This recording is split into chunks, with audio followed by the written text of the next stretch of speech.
এই হোটেলের সঙ্গে রয়েছে অবিভক্ত ভারতের অনেক ব্যক্তিবর্গের স্মৃতি। এটি ছিল ব্রিটিশ বিরোধী স্বাধীনতা সংগ্রামীদের আড্ডার নির্ভরযোগ্য একটা সংগ্রামীদের একত্রিত হওয়া গোপন আলোচনা সহ এক ঐতিহাসিক জায়গা ছিল এই হিন্দু হোটেলটি। পরে স্বাধীন ভারত হিন্দু হোটেল নামকরণ হয়। ঐতিহাসিক এই হোটেলে আজও যত্ন সহকারে টাঙানো আছে স্বাধীনতা সংগ্রামীদের ছবি। এই হোটেলে পায়ের ছাপ পড়েছিল নেতাজি সুভাষচন্দ্র বসু, দেশবন্ধু চিত্তরঞ্জন দাস এবং অরবিন্দ ঘোষের মতো স্বাধীনতা সংগ্রামীদের। 1911 সাল থেকে গর্বের ইতিহাস গায়ে মেখে আজও চলছে মন গোবিন্দের এই স্বাধীন ভারত হিন্দু হোটেল। তাই কলকাতার ব্যস্ত রাস্তার অলিগলি পেরিয়ে এই পাইস হোটেলে আমরা পৌঁছে গেছি। আর দুপুরবেলা মানুষের ভিড় দেখে আমি তো অবাক। সত্যি কথা বলতে দুপুরবেলায় যদি এরকম মনের খুশি প্রাণের খুশি বাঙালি খাবার পাওয়া যায়, মুখে তো হাসি ফুটবেই, যেমন এই ভিডিওটা দেখলে আপনাদের হবে। এই হ্যালো বন্ধু, সবাই কেমন আছো? আশা করছি তোমরা সবাই ভালো আছো এবং সুস্থ আছো। নতুন আরও একটা ভিডিওতে সবাইকে স্বাগত জানাই। কারণ এখন ঘড়ির কাঁটায় দুপুর 2টো বাজে, আর এই 2টোর সময় বেশ পেটে একটা খিদে নিয়ে আমরা কলকাতায় ঘুরে বেড়াচ্ছিলাম। এখানে কি এটা ফার্স্ট টাইম? না, আমি প্রত্যেকবার এখানে আসি। এখানে প্রতিবার আসে বলছেন। আর এখানে খাওয়া দাওয়া কেমন? খুব ভালো। খুব ভালো। আমি অ্যাকচুয়ালি মুসলিম ছেলে, কিন্তু আমি এখানে মাছ খেতে এখানেই আসি।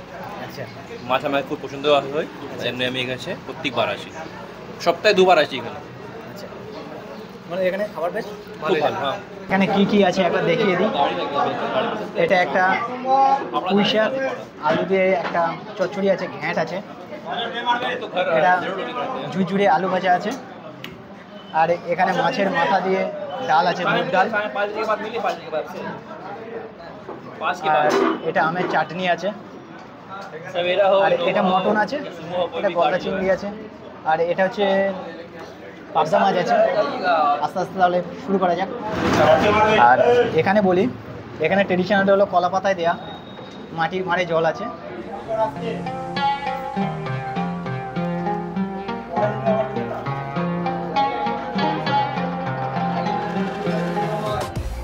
আর ঝুরঝুরে আলু ভাজা, যেটা মুগ ডালের সঙ্গে খেতে খুবই ভালো লাগে।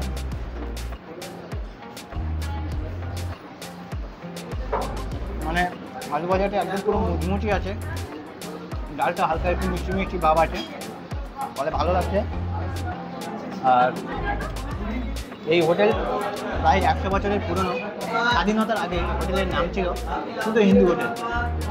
তারপর আস্তে আস্তে স্বাধীনতার পরে নাম চেঞ্জ হয়ে গিয়ে হয়েছে স্বাধীন ভারত হিন্দু হোটেল।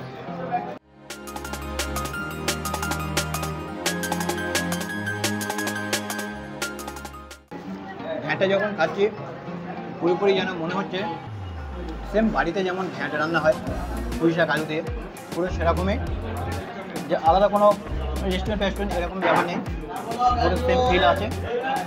আর পাইস হোটেলের একটা নিয়ম যেটা, যে এখানে একই রকম মেনু হয় না, মেনু প্রতিদিন আলাদা চেঞ্জ হতে থাকে।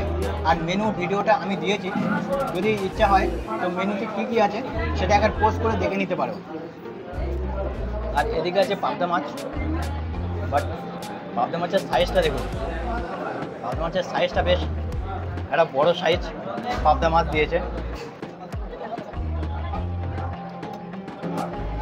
আলু দিয়ে পাবদা মাছের ঝোল, এটা একটা পাবদা মাছের এখানে ঝোল হয় আলু দিয়ে, এবং এটা কালো জিরে আছে, ফোড়ন দিয়েছে।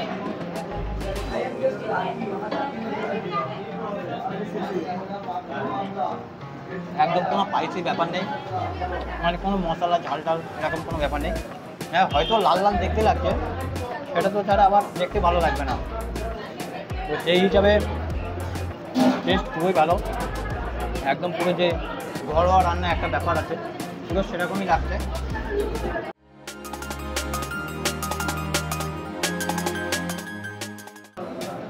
আর একটা কথা বলি, এই পাইস হোটেল নামটা কিন্তু এসছে একটা দুরকমভাবে, যেটা সঠিক জানা নেই।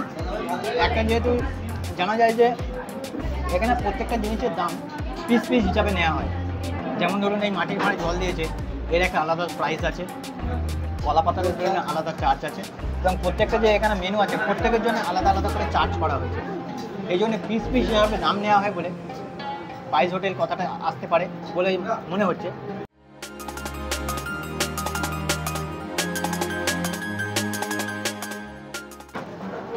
এবার মটনটা দেখো একবার লাল লাল, এখানে অনেকগুলো পিস আছে, 2 পিস আবার আলুও আছে, মটনটা এবার টেস্ট করা যাক।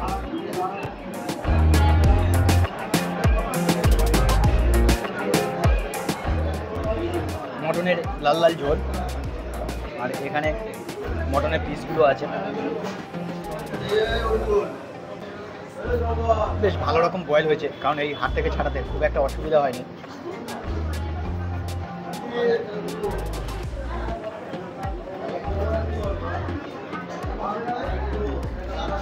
মটনের সেই ফ্লেভারটা আছে, বাস ভালো লেগেছে।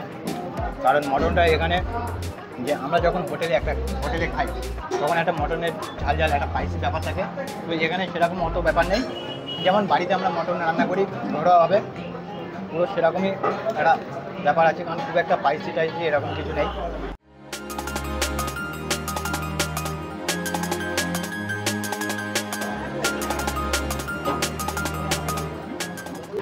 সত্যি এখানে এসে খুব মজা পাচ্ছি যে এমন কোনো হোটেলে আমরা খেলে শরীর খারাপ হতে পারে, বাট এখানে খাবার খেয়ে মনে হচ্ছে না যে ঘরে অ্যাসিডিটি বা শরীর খারাপের কিছু হতে পারে, কারণ এখানে সমস্ত কিছু মেনটেন করা হয়েছে সেই হিসেবে।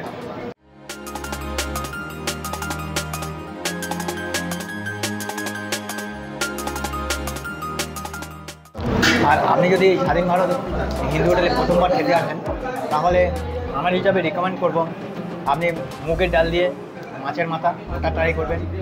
ওই দিনে যদি কোনো চচ্চড়ি হয়, চচ্চড়ি বা ভ্যাট মতো, ওটা ট্রাই করতে পারেন। আর আপনি ট্যাংরা মাছ বা পাবদা মাছের মধ্যে একটা ট্রাই করতে পারেন, আর মটন কষাটা একবার ট্রাই করতে পারেন।